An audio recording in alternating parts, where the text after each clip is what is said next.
Hello friends, welcome back to my channel আলিলান হুই teacher. বন্ধুরা, আজকে আবার একটা দ্বিতীয় শ্রেণীর কিশলয় বই থেকে গল্প নিয়ে হাজির হয়েছি তোমাদের সামনে। সেই গল্পটির নাম হচ্ছে তপবন। তাহলে চলো তপবনের গল্পটি আজকে পড়ে ফেলি।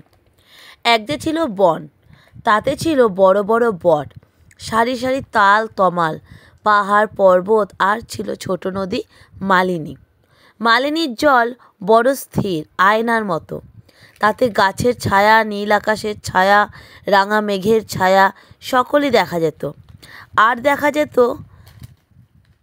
গাছের তলায় কতগুলি কুটিরের ছায়া। নদীর তীরের বনে অনেক জীবজন্তু ছিল, কত হাঁস, কত বক সারাদিন খালের ধারে বিলের জলে ঘুরে বেড়াতো। কত ছোট ছোট পাখি, কত টিয়া পাখির ঝাঁক গাছের ডালে ডালে গান গাইতো, কোটরে কোটরে বাসা বাঁধত। দলে দলে হরিণ, ছোট ছোট হরিণ শিশু কাশের বনে, ধানের ক্ষেতে, কচি ঘাসের মাঠে খেলা করত। বসন্তে কোকিল গাইতো, বর্ষায় ময়ূর নাচতো। এবার বন্ধুরা, আমি প্রশ্ন উত্তরগুলো তোমাদের কাছে ডিসকাশন করে নেব। আর এই তপবন গল্পটি কিন্তু অবনীন্দ্রনাথ ঠাকুরের লেখা। তাহলে চলো এবার চলে যাচ্ছি অনুশীলনীতে।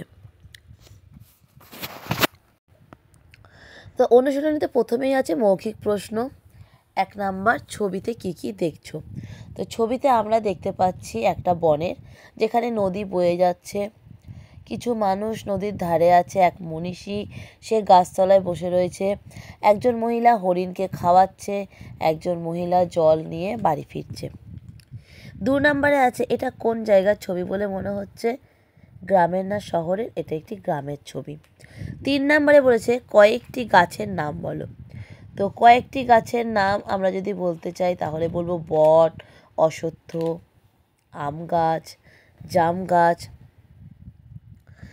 এবার চলে আসছি 1 নাম্বার পাঠের থেকে। পাঠের বিষয় নিয়ে পড়ুয়ারা একজন প্রশ্ন করবে আর দ্বিতীয়জন উত্তর দেবে। তাহলে তোমরাই প্রশ্ন করবে যে জলে কি কি ছায়া দেখা যাচ্ছিল, আর তাতে উত্তর দেবে সেখানে গাছের ছায়া, নীল আকাশের ছায়া, রাঙা মেঘের ছায়া দেখা যেত। ঠিক পরের শব্দটি পাঠ থেকে বেছে নিয়ে বলো। গাছের ছায়া। ছোট নদীর কি হবে বন্ধুরা? বলো, তোমরাও একটু বলার চেষ্টা করো। ছোট নদী মালিনী। টিয়া পাখির কি হবে? টিয়া পাখির ঝাঁক। তারপরে আছে দলে দলে হরিণ, বসন্তের কোকিল গাইতো। ব্যাস, এগুলো হয়ে গেল ফাঁকা পূরণ। এবার চলে আসছে লিখিত প্রশ্নে। কতগুলো শব্দরা দিয়েই দিয়েছে, সেগুলো নিচের ফাঁকা জায়গায় বসাতে বলেছে।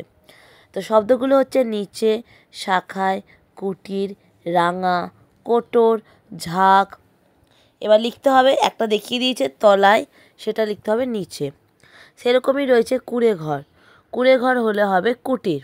কুঁড়ে ঘরের আরেকটি শব্দ হচ্ছে কুটির। গর্ত বা কোটর। ডালে বা শাখায়। লাল বা রাঙা। দল যার পাশে লিখতে হবে ঝাঁক। এবার চলে আসছে আমরা 2 নাম্বার প্রশ্নে। তো 2 নাম্বার প্রশ্নে আছে শব্দগুলো ঠিকমতো সাজিয়ে বাক্য বানাও। নাচে, বর্ষায়, ময়ূর। এটা সাজালে হবে বর্ষায় ময়ূর নাচে। তারপর আছে নদীর পরে ছায়া জলে। এটা হবে নদীর জলে ছায়া পড়ে। তারপর 3 নম্বরে প্রশ্ন হচ্ছে পাঠটি পড়ে কে কী করতো লেখো।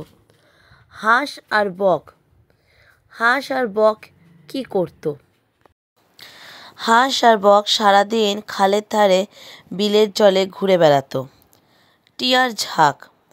টিয়া পাখির ঝাঁক গাছের ডালে ডালে গান গাইতো, কোটরে কোটরে বাসা বাঁধত। আর বসন্তে কোকিল গাইতো। এবার চলে আসছি তোমাদের একদম লাস্ট প্রশ্নে 4 নাম্বার, সেটা হচ্ছে শ্রুতিলেখন।